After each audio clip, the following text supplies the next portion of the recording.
Hello everybody, this is me Johan here.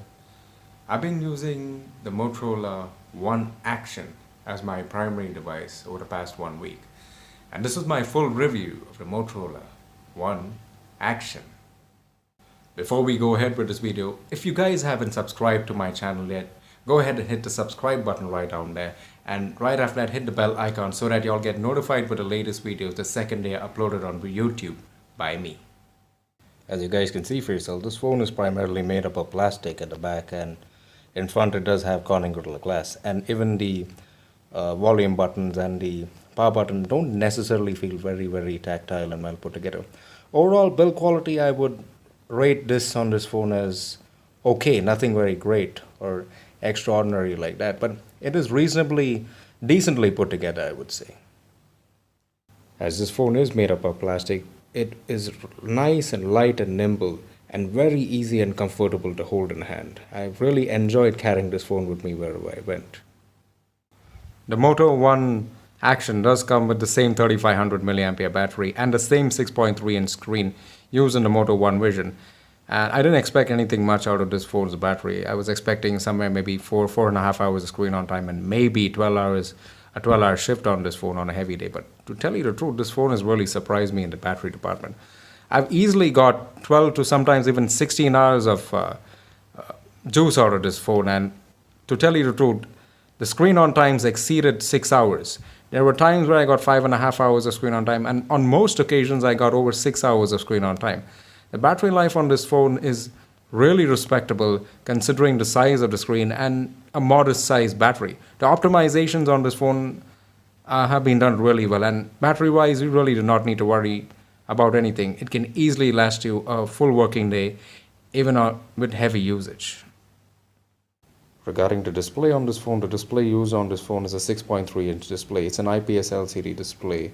It's not an AMOLED display, but to keep in mind, I've used it on its vibrant settings right now, and it's, as you guys can see, it's reasonably punchy and nice to look at. But the only thing is, during direct sunlight, you need to crank this phone's display all the way up to 100% to actually view it under direct sunlight. Otherwise, the display is overall a pretty decent display used on this phone.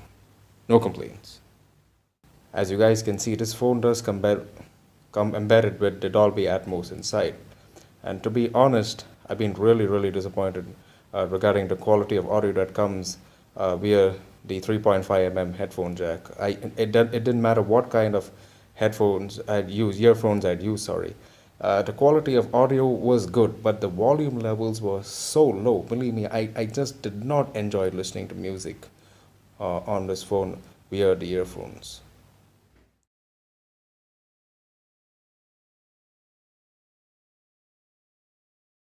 As you guys can see, this phone does come with a single pharing speaker towards its right bottom chin. And to tell you the truth, the quality of audio produced via a single pharing speaker on this phone has been superb.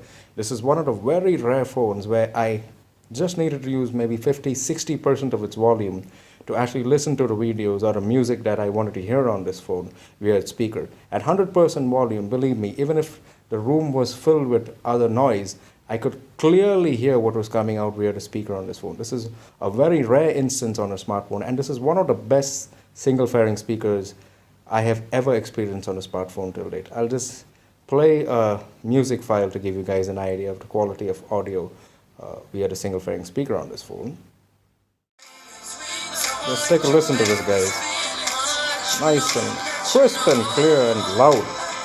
I mean, very immersive experience. This speaker is very satisfied.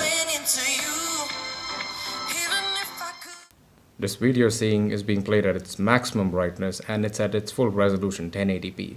Overall, a good display on this phone. This punch hole does get takes a little getting used to, but you'll get used to it over time. I didn't find it to be a big distraction or anything like that. Overall, I've been satisfied with the multimedia experience on this phone. Regarding the cameras on this phone, as you guys can see, the rear cameras are triple cameras, and it comes with a single punch hole camera in front, that is a selfie camera in front.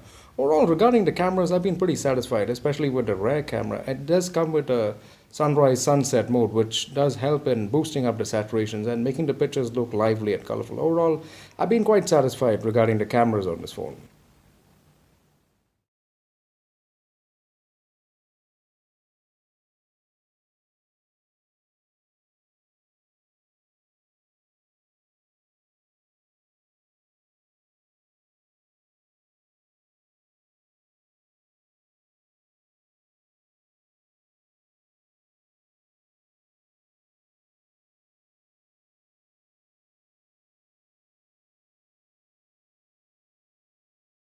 But as you guys know, the star of this phone is its action cam. As you guys can see, this video is being shot by default on landscape mode, and believe me, the stabilization on this phone's action cam is ridiculously good, and at 1080p 60 fps it looks crisp and clear and amazing. I'll just play a clip to give you guys an idea of this.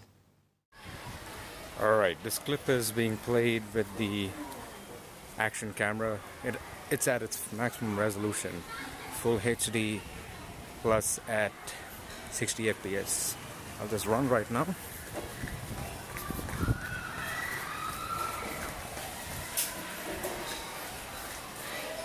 As you guys can see for yourselves, the footage is nice and stabilized, and I've had real fun using this camera.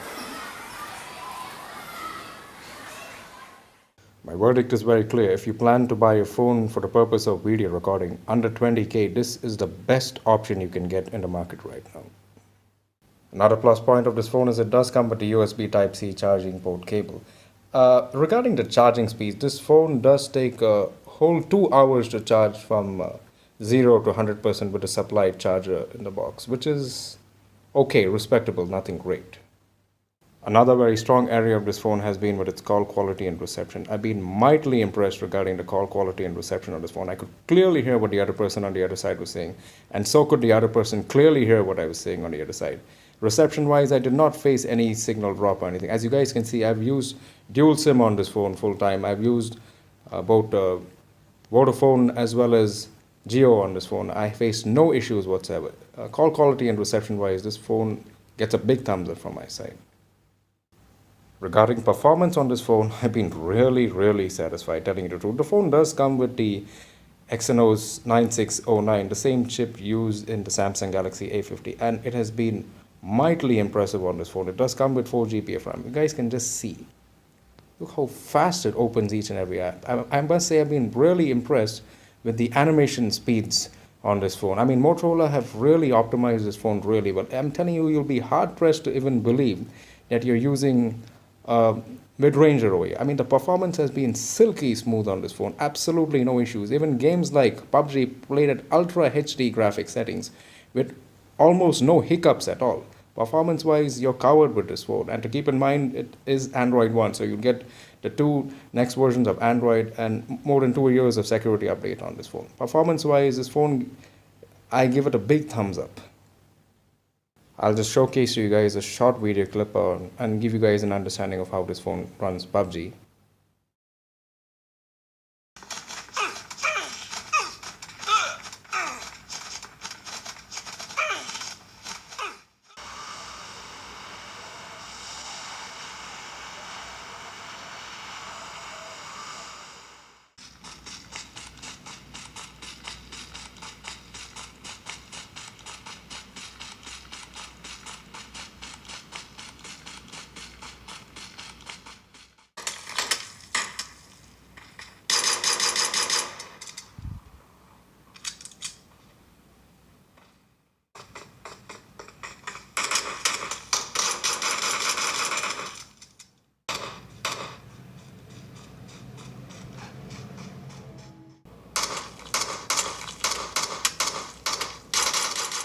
Another reason why this phone runs very smoothly is only for one reason. It does run the Android 1 program, and it is running on Android 9 Pie right now. So this phone will definitely get Android 10 and Android 11.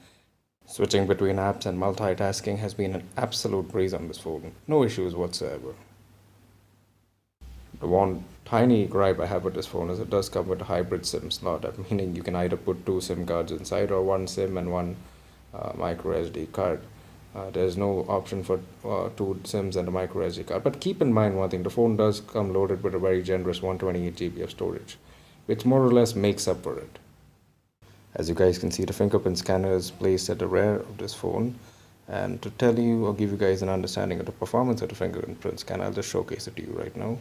As you guys can see, tap, it opens, tap, it opens, and tap, it opens. As you guys can see, there's a 1 second delay, but to tell you the truth, it's been very consistent and I've had no complaints regarding the fingerprint scanner, despite the fact that it's not too fast. The face unlock on this phone has been really impressive as well. All you need to do, see, I'm at a distance right now. All you need to do is hit the power button and place it towards your face. And look at that. In an instant, it opened up. I'll just showcase it to you guys again. Hit the power button, place it towards your face, and look at that. Instantaneous opening. So I've been really, really impressed with the face unlock on this phone. My verdict is very clear. Apart from this phone having extraordinary video taking capacity for its price, it's got smooth performance, it's got a good set of cameras, it's got all-day battery life, it's got a reasonably good IPS LCD display, and it's got a brilliant single fairing speaker over here, which I really, really enjoyed using. So keep in mind, it does come with a very generous 128 GB of storage, and the only downside to this is the phone back is made up of plastic, but I'm not really complaining because many phones at this price range are made up of plastic. But to keep in mind, this Motorola phone is very competitively priced at 14K. And to keep in mind, this is an Android One phone, so you will get Android 10 and Android 11 on this, and at least 3 years of security update. So for these reasons, I highly recommend this phone, and it's a huge thumbs up from my side. So that's it for me today, guys. Wishing all of you a tremendous day ahead of you. Ciao for now.